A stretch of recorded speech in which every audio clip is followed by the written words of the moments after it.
Hello दोस्तों, नमस्कार। मैं अंकित भाटी, ग्रेटर नोएडा का एक गांव स्तौली, वहां से आप सभी लोगों का स्वागत करता हूं आपके इस चैनल रोजगार विद अंकित में। दोस्तों, आज बायोलॉजी का 7th वीडियो कंटिन्यू सीरीज में लेकर आए हैं हम लोग और देखेंगे कि वे इसमें क्या है इतना इम्पोर्टेंट। जो 7th वीडियो पूरा टोटली इसी पे ही मुझे डिपेंडेंट रहना पड़ा, मतलब जंतु ऊतक पर, एनिमल टिश्यू। पूरे वीडियो में सिर्फ इसके अलावा कोई और जिक्र नहीं है, लेकिन ये इतना इम्पोर्टेंट टॉपिक है दोस्तों। मैंने बताया ना कि आगे का सारा टॉपिक बहुत इम्पोर्टेंट है। यहां से आगे आगे शुरू के 6 वीडियो से नहीं, शुरू के 5 वीडियो से आप मान लीजिएगा 20% और बाकी के जितने भी वीडियो आएंगे उनसे 80%। बहुत ज्यादा वीडियो आने नहीं है, 12, 13, 14, लास्ट बहुत बड़े तो 15 वीडियो बायोलॉजी में आने हैं और फिर कंप्लीट। और बचा ही क्या है, बस अब तो जो बचे हैं सिस्टम बचे हैं, मनुष्य के अंदर के सिस्टम, मानव के अंदर के। इसके बाद मैं ब्लड पे एक वीडियो दूंगा, टोटली सारा ब्लड कंप्लीट कर देंगे और उसके बाद इंसान के सिस्टम बचते हैं, सारे सिस्टम पे एक एक वीडियो आएगा।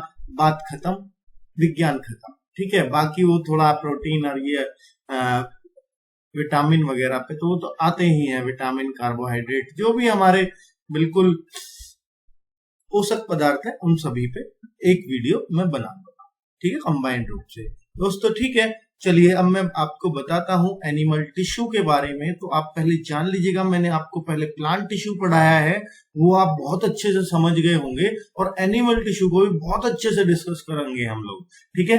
तो समान प्रकार की कोशिकाओं, सेल्स का समूह ऊतक कहलाता है। ये मैंने आपको प्लांट टिश्यू में ही बताया था, तो डेफिनेशन वही रहेगी कि जैसे आपको पता है कि भाई इंसान का जो शरीर है वो बहुत सारी अरबों खरबों असंख्य कोशिकाओं से मिलकर बना है। कोशिका सबसे छोटी इकाई है, ये सब आपको मालूम है, ठीक है। और अगर बहुत सारी कोशिकाएं, छोटी छोटी कोशिकाएं, छोटी छोटी कोशिकाएं अगर मिल जाती हैं तो ये एक ऊतक बन जाता है। इसको हम टिश्यू बोलने लगते हैं। लेकिन वो एक जैसी कोशिका होनी चाहिए, एक जैसा उनका काम होना चाहिए, ठीक है। जैसे एक जैसे विचार के लोगों से समाज बनता है, उस तरीके से दूसरे विचार के लोगों से फिर मतलब दूसरा समाज, और ज्यादा बड़े विचार पे जाओगे तो धर्म बन जाते हैं, तो विचारों की डिपेंडेंट है ना।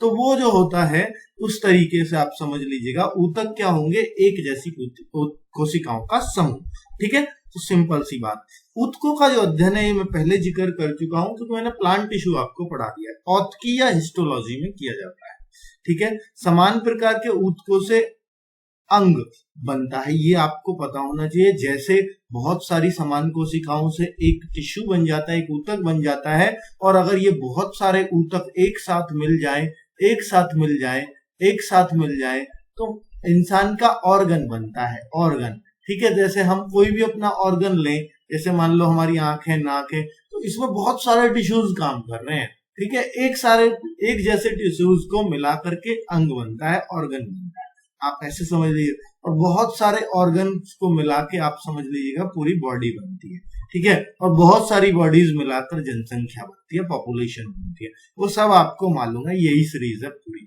ठीक है। जंतु और ऊतकों के प्रकार। दोस्तों, जो बायोलॉजी का 6th वीडियो है, इसके डिस्क्रिप्शन में आपको उसके पीडीएफ का लिंक मिल जाएगा, ठीक है। और 7th वीडियो का इसका पीडीएफ आपको कल तक मिल जाएगा। चलिए, और बाकी सारी सबका पीडीएफ मैं दे रहा हूँ कंटिन्यू, आपको पता ही है। चलिए, और बाकी टेलीग्राम पे आपको मिलता है, अगर आप यहाँ पे नहीं ढूंढ पाते हैं उसको, तो टेलीग्राम ग्रुप ज्वाइन करेंगे तो वहां पे आपको सब पे मैसेज जाता है, उसी से आप सब पे इंफॉर्मेशन पहुंचती है जो भी मैं आपको देना चाहता हूँ चैनल की, ठीक है। जंतु ऊतकों के प्रकार। जंतु ऊतकों के प्रकार कितने होते हैं? अभी आपने जंतु ऊतक के बारे में जाना कि ऊतक क्या होता है, ये आप समझ गए हैं। और ऊतकों के प्रकार को अगर मैं बताऊं तो उपकला ऊतक, संयोजी ऊतक, पेशीय ऊतक और तंत्रिका ऊतक। अगर आपसे ऊतक पूछे कितने तरह के होते हैं तो 4 प्रकार के ऊतक, ठीक है। और उपकला ऊतक, बहुत सारे उपकला के ऊतक को मिला के मतलब एक अंग बन जाएगा, ऐसे संयोजी ऊतक को मिला के बहुत सारे अंग बन सकते हैं। इस तरीके से आपको देखना है। तो एप्थेलियल इसको अंग्रेजी में बोलते हैं, संयोजी को कनेक्टिंग टिश्यू बोलेंगे, और मसल्स टिश्यू बोलेंगे पेशी ऊतक को, और नर्व टिश्यू बोलेंगे तंत्रिका ऊतक, को, ठीक है, ये अंग्रेजी वाले के लिए जरूरी है। अब इनका क्या क्या काम है अगर मैं दोस्तों थोड़ा सा ब्रीफ आपको यही कर दूं तो मजा आ जाएगा पढ़ने में, तो ध्यान से सुनिएगा उपकला ऊतक का क्या है। दरअसल में दोस्तों ये जो उपकला ऊतक होते हैं ना, ये हमारी मान लीजिए किडनी, लीवर, हमारी जो स्किन है इस पे बेसिकली दोस्तों इनका काम क्या होता है, ये रक्षीय ऊतक होते हैं। जैसे मान लीजिएगा हमारी लीवर है, बहुत सेंसिटिव ऑर्गन है, अगर उसमें कुछ भी घुस जाएगा तो भाई हमें दिक्कत आएगी, हमें पाचन क्रिया में हमारी पूरी दिक्कत आएगी, पूरा पाचन सिस्टम आगे पड़ेंगे, क्या है डाइजेशन सिस्टम, ठीक है। तो अब आप देखेंगे तो उपकला ऊतक क्या होता है, ये बाहरी सतहों पर होता है ज्यादातर, और भीतरी सतह पे भी कह सकते हो, ठीक है। तो बाहरी सतह पे आप मानिएगा कि जैसे आपकी त्वचा पर या किसी पे भी आपके जो है लंग्स हैं, फेफड़े हैं, उसके भी बाहर होगा, आपके लीवर के भी बाहर होगा, तो ये उसको एक सेफ्टी प्रदान करता है। जैसे आपने लेमिनेशन कर दी हो, आप ऐसे समझिएगा लेमिनेशन है ये, ठीक है। और लेमिनेशन क्या करती है, आपके डॉक्यूमेंट्स को सेफ रखती है, जो भी चोट आएगा खुद पे लेगा बेचारा। तो वही चीज है, जैसे हमारी स्किन है, बहुत सारे हम कीटाणु जीवाणु देखते हैं हमारी स्किन पे चिपक के और रह जाते हैं, और बाहर हम धो के आप हाथ साफ कर लेते हैं।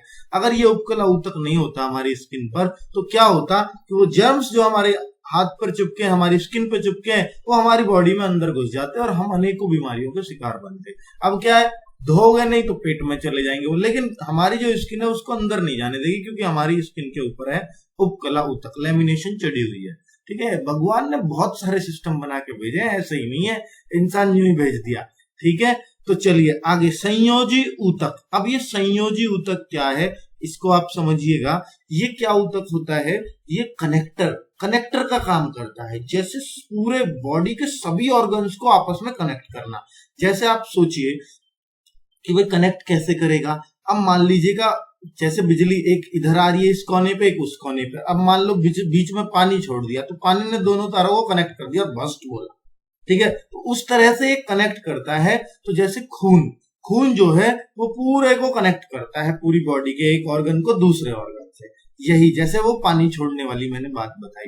तो खून या ब्लड एक कनेक्टिव टिश्यू है, कनेक्टिंग टिश्यू है। तो ऐसे मैंने और बहुत सारे नाम बताऊंगा। तो संयोजी ऊतक होता है मेनली काम इनका कि कनेक्टर का काम। जैसे हड्डियों के बीच में भी कुछ कनेक्टर लगाए हुए हैं भगवान ने, इसको लिगामेंट बोलते हैं। 2 हड्डियां, 206 हड्डी होती है ना, और सारी हड्डियां आपस में जुड़ी हुई होती हैं, कोई किसी से कोई किसी से। तो जो जुड़ी हैं उनको वहां भी एक कनेक्टर लगा है जिसको लिगामेंट बोलते हैं, तो वो भी एक संयोजी ऊतक हो जाएगा। तो जो चीज जोड़ने का काम कर रही है वो सब संयोजी ऊतक है, ठीक है। आगे मैं पेशी ऊतक की बात करूं तो दोस्तों ये मसल्स में होता है, और ये तो मतलब बहुत जबरदस्त ऊतक है। जब आपको मैं इसका बताऊंगा कि भाई ये ऊतक ऐसे हैं, कुछ को हम अपनी मर्जी से चलाते हैं और कुछ को ये भगवान ही चलाता है, और अगर वो बंद हो गए तो तुम भी चलने बंद हो जाओगे, उस हिसाब से है पेशीय ऊतक। जैसे हृदय की पेशी, तो हृदय पेशी की जो ऊतक होता है, तो वो जो है ऊतक अगर वो चलना बंद हो जाए तो तुम बंद हो जाओगे, वो वाला है, ठीक है। तो एक ऐसी, जैसे हमारी पलक है, ये हमारा देखिए ये भी एक ऊतक है, मसल्स का ही ऊतक है ये भी, ठीक है। तो ऐसे बहुत सारे ऊतक हैं जो मैं अभी आपको डिस्कस करने वाला हूं, ठीक है। आगे तंत्रिका ऊतक, सॉरी, तो तंत्रिका ऊतक तो बिल्कुल जो इन सारे ऊतकों का कंट्रोल करता है, या आप कहिए जो पेशीय ऊतक का कंट्रोल करता है कि कौन सा चलाना है, किस टाइम पे चलाना है, हृदय को कितना धड़काना है, कम धड़काना है, ज्यादा धड़काना है, सब तंत्रिका ऊतक कंट्रोल करता है। समझ में आ गई बात? अब आप समझ गए, तो इसलिए इसको चेतना ऊतक भी बोलते हैं कि ये चेतना, ये जागा रहता है हर टाइम, ठीक है। तो अब ये चारों ऊतकों के बारे में बेसिक आप जान गए हैं। तो मैं बात कर लूं उपकला ऊतक क्या होता है। यह शरीर का रक्षक ऊतक है, अभी बात करी थी मैंने। यह ऊतक शरीर के अंगों को बाहरी व भीतरी सतहों पर पाए जाते हैं। इनमें रक्त कोशिकाएं नहीं होती, एक बहुत बड़ा पॉइंट है ये, इनमें रक्त कोशिकाएं इनके आसपास नहीं होती है, ब्लड नहीं होगा। जैसे आप त्वचा पर देखते हैं, कभी हाथ लगाया किसी की त्वचा पर, ब्लड आता देखा? नहीं आता देखा। अगर आ रहा है बगैर मतलब की आ रहा है ब्लड स्किन के ऊपर, तो समझ लीजिए उसका उपकला ऊतक काम नहीं कर रहा है, या वो जो है बिल्कुल खत्म हो गया मामला, ठीक है। तो इस तरीके से आप मान सकते हो कि भाई रक्त कोशिका ये होती है।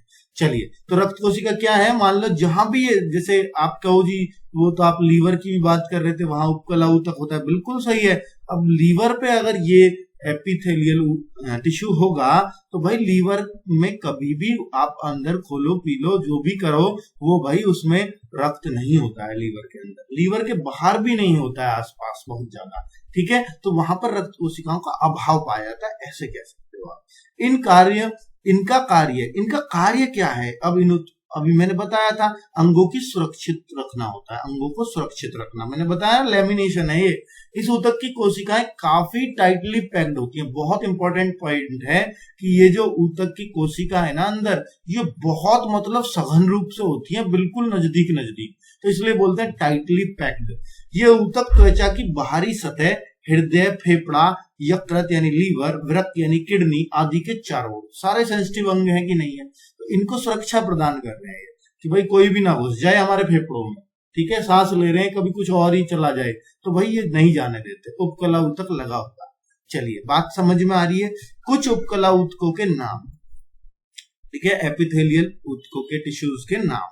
अंग्रेजी वालों को थोड़ी सी समस्या होगी क्योंकि मैं हिंदी ज्यादा बोलता हूँ, क्योंकि ऊतकों के नाम भी मतलब हिंदी में ले रहा हूँ, आदत मेरी में आ रखा है। चलिए तो नेक्स्ट है दोस्तों, ये इन ऊतकों के नाम। ये उपकला ऊतक कई प्रकार का होता है, उनमें से मेन 4 प्रकार मैंने लिख दिए हैं, ज्यादा से ज्यादा 5-6 प्रकार होंगे टोटली, और इनके नाम मैंने लिखे हैं। तो जिसको बोलते हैं सल्की ऊतक, जैसे स्क्वामस, तो स्क्वामस इसको टिश्यू कह सकते हैं, स्क्वामस टिश्यू। स्तंभाकार जैसे खंबा होता है, कॉलम होता है तो कॉलमनर, तो इसको कॉलमनर बोल सकते हैं। और गनाभीय यानी शेप के ऊपर होता है पूरा। सल्की क्या शेप है? पतली सी शेप, संकरी सी शेप, जिसमें पतली पतली सी ऐसे लंबा लंबा सा, तो ये हो जाता है सल्की उपकला। इसलिए तो मुंह, नाक लंबी लंबी सी होती है ना, ऐसे समझ लीजिएगा। त्वचा, तो इन सब पर ये सल्की उपकला पाया जाता है, सल्की ऊतक पाया जाता है, ठीक है। सल्की उपकला ऊतक पूरा नाम। स्तंभाकार कहाँ मिलेगा?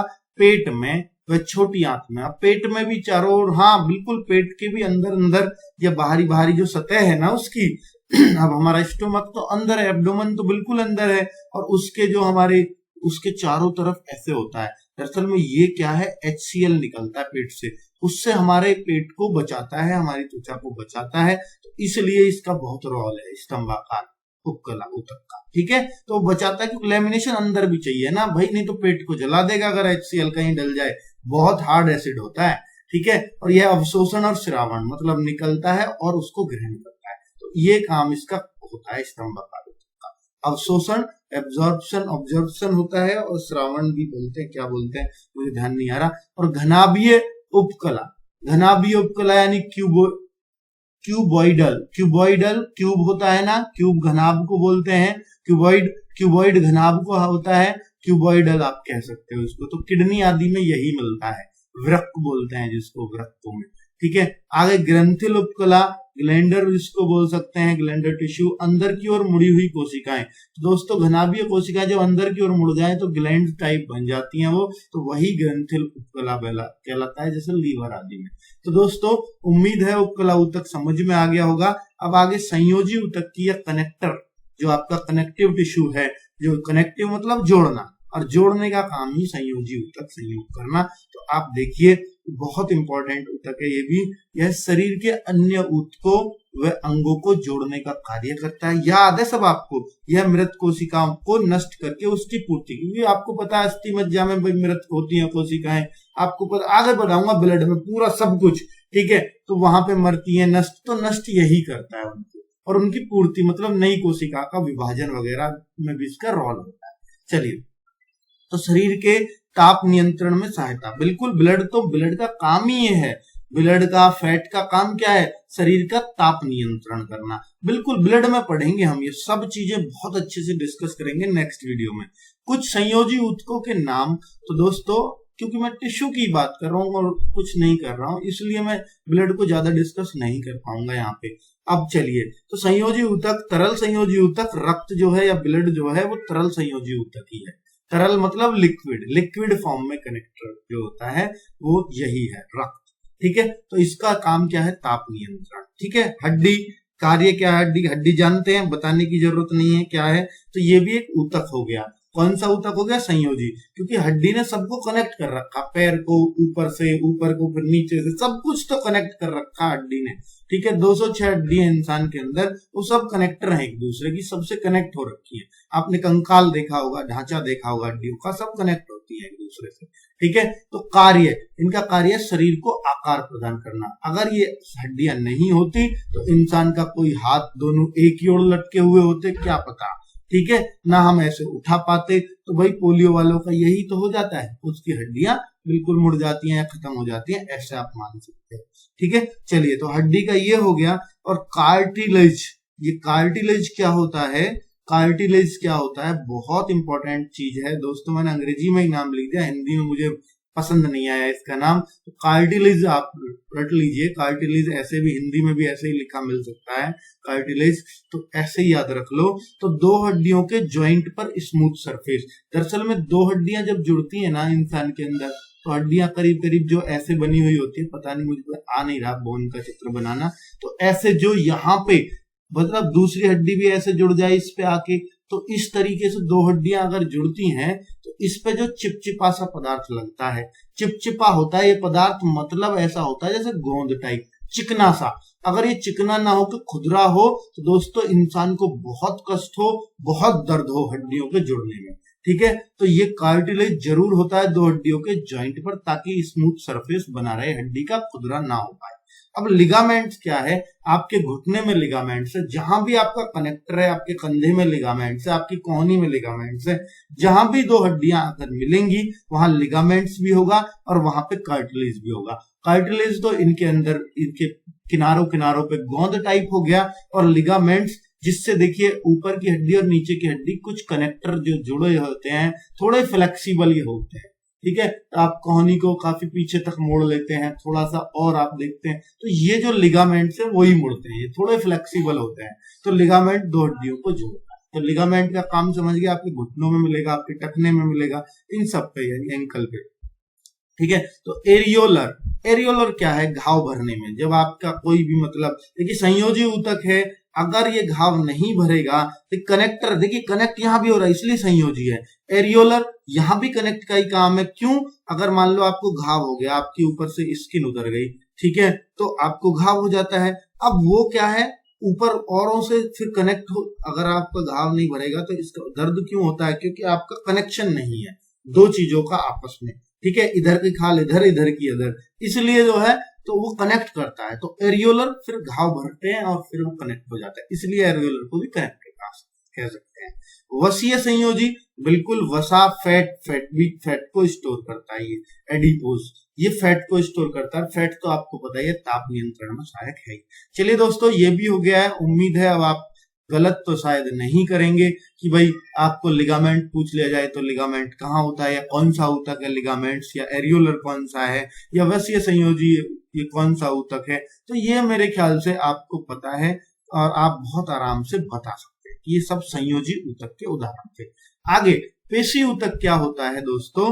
ये मसल्स टिश्यू क्या होते हैं? मसल टिश्यू तो आपको समझ में आना चाहिए, संकुचनशील ऊतक इसको बोलते हैं। संकुचन होता है इसमें, मतलब सिकुड़ जाते हैं ये। तो दोस्तों ये ऊतक आपके बहुत जबरदस्त है, बहुत इंपॉर्टेंट भी है। ये ऊतक गतिमान क्रियाओं के लिए जिम्मेदार है, तो गतिमान रहते हैं दरअसल में, ये हर टाइम चलते ही रहेंगे। जैसे देखिए कुछ तो होते हैं हमारी मर्जी से चलेंगे, कुछ ऐसे जो भगवान नहीं चला के भेजे। अब जैसे हमारी पलक है, हम पलक झपक रहे हैं, क्या हमारा ध्यान जाता है कि हम, भाई हमारा ध्यान जाता है कि हमें पलक झपकनी है, ले पलक झपक लेता हूँ। आप अपनी मर्जी से झपक तो सकते हो, लेकिन ये चलती रहती है प्रोसेस, हमारा कभी ध्यान ही नहीं जाता कि हमारी आंखें अपना काम कर रही हैं। तो ये एक पेशीय ऊतक है, ये गतिमान रहते हैं, गतिमान क्रियाएं चलती रहती है। अब मान लो हम अपना हाथ हिला रहे हैं तो ये भी एक ऊतक है।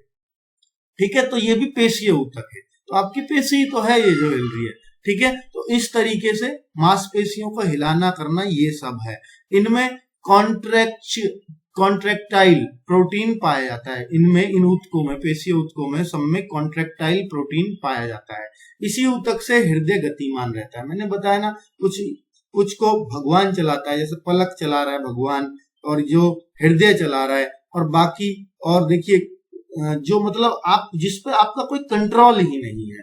अब जैसे कंट्रोल नहीं है, मान लीजिए आपको टॉयलेट आ रहा है, लेकिन तो ये मूत्राशय जो हो गया, तो आप इसको बोल सकते हैं कि ये भी एक ऊतक, पेशीय ऊतक है, क्योंकि वो सब अपना काम चल रहा है। ठीक है, तो इस तरीके से आप बोल सकते हो। लेकिन कुछ ऐसे हैं जो हम अपनी मर्जी करें चला लो, नहीं तो नहीं, कोहनी से हमने हाथ को मोड़ना है, तो ये भी एक पेशीय ऊतक है। ठीक है, तो जॉइंट्स पर होते हैं ये ऊतक। तो अभी आप समझिएगा, तो देखिए आपके ये जॉइंट्स पर होते हैं, और फिर वो तो फिर कनेक्टर थे, कनेक्टर जॉइंट्स पे होते हैं। अरे कनेक्टर उस तरह से होते हैं दो चीजों को कनेक्ट करने का, लेकिन ये जॉइंट्स पर ये ऊतक होते हैं ताकि हम जॉइंट से अपने हाथ को हिला डुला सकते हैं।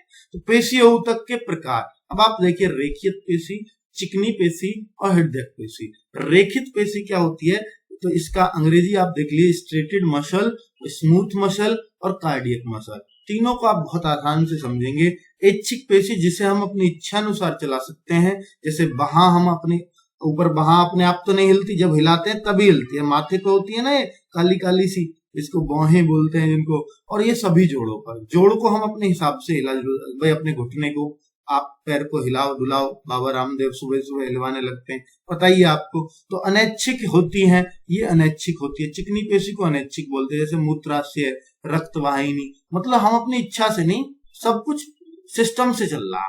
तो ये जो रक्तवाहिनी है, मतलब अंदर ही अंदर खून चल रहा है, तो ये जो वाहिनी होती है, जो सिराएं धमनी होती है, वो सब चल रहा है, गतिमान है। जो गतिमान है वो सब पेशीय ऊतक है, समझ लेना।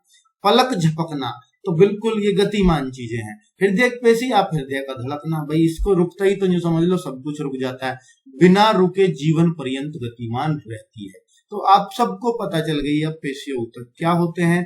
महत्वपूर्ण ऊतक, कुछ महत्वपूर्ण ऊतक को, महत्वपूर्ण तथ्यों को समझ लीजिएगा कि ऊतकों से या पेशी ऊतक से क्या इंपॉर्टेंट है। अभी एक ऊतक रह रहा है मुझे पता, तंत्रिका ऊतक, उसको भी मैं अभी बताऊंगा। तो मानव शरीर में कुल मांसपेशियां कितनी है, ये बहुत इंपॉर्टेंट क्वेश्चन है, और मेरे ख्याल से सबको पता होगा।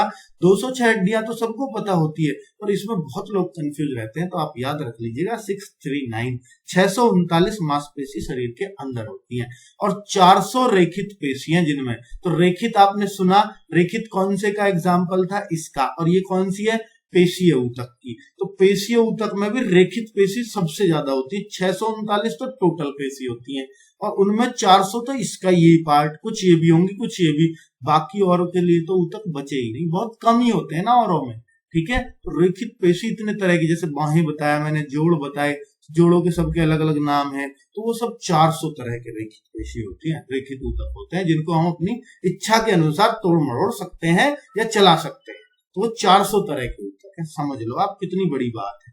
सर्वाधिक कितने होते हैं पीठ में, अगर इनमें से 639 में से बोलूं सर्वाधिक मांसपेशी कहां पाई जाती है, तो आप बोलेंगे बैक में 180 पाई जाती है।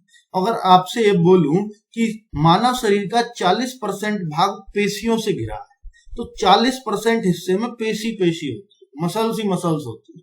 ठीक है, मसल्स तो वो बॉडी मसल्स जो बॉडी बिल्डिंग करते हैं हम, तभी तो प्रोटीन का नाम आया था ऊपर। ठीक है, और सर्वाधिक परसेंट हड्डियों से घिरा होता है। शरीर में अगर देखें सबसे ज्यादा स्थान किसने घेर रखा, हड्डियों ने। दूसरे नंबर पे किसने घेर रखा, पेशियों ने, मांसपेशियों ने। और तीसरे नंबर पे स्थान घेर रखा रक्त ने, ब्लड ने, इसमें प्लाज्मा वगैरह सब कुछ आता है, वो सब हम रक्त आगे पढ़ेंगे दोस्तों। तो ये आपका 40% से भी ज्यादा हिस्से में, एग्जैक्ट तो मैं नहीं बता पाऊंगा कितना है, पर सबसे ज्यादा पूछे, सबसे ज्यादा बॉडी में किसने जगह घेरा हुआ है, सबसे ज्यादा परसेंटेज में हिस्सा किसका है, तो आप हड्डियों का बोलेंगे। नंबर 2 पर मांसपेशियों का बोलोगे, जो 639 है। आपके ये तो 206 है और ये 639 है, इससे कोई मतलब नहीं है, छोटी छोटी हो सकती है, बड़ी बड़ी हो सकती है, हम तो स्थान घेरने की बात कर रहे हैं बॉडी में। ठीक है, कितने परसेंट हिस्सा है घेरे हुए। मानव शरीर की सबसे बड़ी पेशी, अब आप देखिए ग्लूटियस मैक्सिमस। अब आप कहने लगो जी फीमर पढ़ी हमने, वो तो हड्डी है, वो आगे हम कंकाल तंत्र में पढ़ेंगे। सबसे बड़ी हड्डी, सबसे छोटी हड्डी, और सबसे छोटी मांसपेशी स्टेपिडियस, दोनों को रट लीजिएगा। ग्लूटियस मैक्सिमस कहाँ होती है, कूल्हे में, और स्टेपिडियस कहाँ होती है, कान में। स्टेपी वो तो कान की सबसे छोटी हड्डी भी स्टेपी होती है, वो भी कान में होती है, तो उसी से ये तो नाम मैच कर रहे हैं दोनों, पेशी के और हड्डी के। तो ठीक है, चलिए आगे बताते हैं तंत्रिका ऊतक। इसमें क्या करना है, तो नर्व टिश्यू क्या है, इसे चेतना ऊतक हम बोलते हैं, चेतना ऊतक, चेतना ऊतक ध्यान रहिए, चेतना क्यों है, ये हमेशा सचेत रहता है, कभी सोता नहीं है। आप ये सोच लो, इसको मतलब हर टाइम आपकी चिंता रहती है, आपके ऊतकों की चिंता रहती है कि सब कुछ सिस्टम ठीक से चल रहा है या नहीं चल रहा। आप सो रहे हो लेकिन आपका सिस्टम जाग रहा है। तो तंत्रिका तंत्र इन्हीं ऊतकों से बना हुआ होता है। तंत्रिका तंत्र हम आगे पढ़ेंगे, पूरा नर्वस सिस्टम, ठीक है। मैंने बोला सिस्टम रह रहे हैं इंसान के, आप समझ लो सब कुछ उन्हीं में से आएगा पेपर में। आगे, ये ऊतक तंत्रिका कोशिकाओं यानी नर्व सेल से बनते हैं। बिल्कुल ये याद रखिएगा, तंत्रिका ऊतक नर्व सेल तंत्रिका कोशिकाओं से ही बनेंगे। भाई कोशिकाओं से बनते हैं ना ऊतक, तो इसमें तंत्रिका वाली कोशिकाओं से, नर्व सेल से बनेंगे। बिल्कुल एक जैसे ही तो होने चाहिए ना सब, तभी तो एक जैसा ऊतक बनता है। तो जिन्हें न्यूरॉन्स बोलते हैं, तो न्यूरॉन्स तो आपको वैसे भी पता होना चाहिए कि हमारे दिल में न्यूरॉन्स, हमारे माइंड में न्यूरॉन्स से ही बना है। हमारा माइंड न्यूरॉन्स से ही नपता है, हमें कितना दिमाग है, तो न्यूरॉन्स ही है मस्तिष्क की सबसे छोटी इकाई, मस्तिष्क को नापने की। तो न्यूरॉन्स मस्तिष्क, तो इसका मतलब ये भाई मस्तिष्क की है तंत्रिका ऊतक। बिल्कुल यही बात मैं कहना चाह रहा हूं।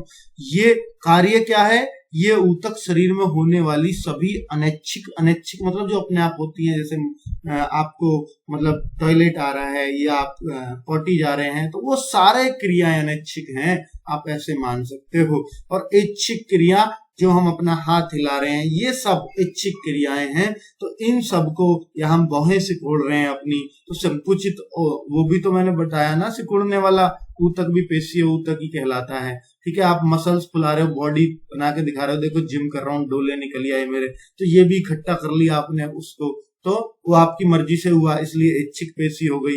ठीक है, तो ऐच्छिक हो गई तो भाई आपने संकुचित भी कर दिया, तो इसलिए संकुचित वो कहलाता है। ठीक है, संकुचन। तो दोस्तों, तो इसको, इन सबको नियंत्रित कौन करता है, सबके पिताजी हैं तंत्रिका ऊतक, ऐसे समझ लीजिएगा, इन सब पे कंट्रोल करते हैं ये। तो ये कौन से हैं, ये कहाँ पाए जाते हैं तंत्रिका ऊतक, मस्तिष्क और मेरुरज्जु। मेरुरज्जु क्या होता है, स्पाइनल कॉर्ड। अरे भाई मेरुरज्जु स्पाइनल कॉर्ड जो होती है ना, ये भी मस्तिष्क की होता है। आप क्या, ये कैसे जी मस्तिष्क, ये तो रीढ़ की हड्डी होती है। अरे कुछ नहीं भाई, यही पता है, मस्तिष्क का, दिमाग का जो छोटा वाला ये पिछला हिस्सा होता है ना दिमाग का, आगे पढ़ेंगे मेडुला वगैरह, तो वो नीचे तक फैला हुआ होता है, रीढ़ की हड्डी में से निकला हुआ होता है, वो पूरा दिमाग ही फैला पड़ा है। रीढ़ की हड्डी में दिक्कत आ जाती है जब ही, तो बहुत बड़ी बात हो जाती है, जो समझ लो वो ठीक मुश्किल ही होती है डॉक्टरों पे, थोड़ी बहुत भी अगर उसको चोट लगी हो। चलिए दोस्तों, तो ये सारी बातें आपसे मैंने डिस्कस कर ली हैं, और ऊतक पे मुझे नहीं लगता अब आप कोई क्वेश्चन छोड़ेंगे, या कुछ आया तो आप भूलेंगे नहीं, आप अटकेंगे नहीं। तो आपका ऊतक में मान लूं एनिमल टिश्यू में आपको दिक्कत नहीं आएगी। और अब हम ब्लड नेक्स्ट वीडियो पे चलेंगे, बिल्कुल इंटरेस्टिंग होने वाली है बायो, और हो रही होगी, आपको लग भी रहा होगा कि अब हमारी बायो में अच्छी खासी पकड़ बन रही है।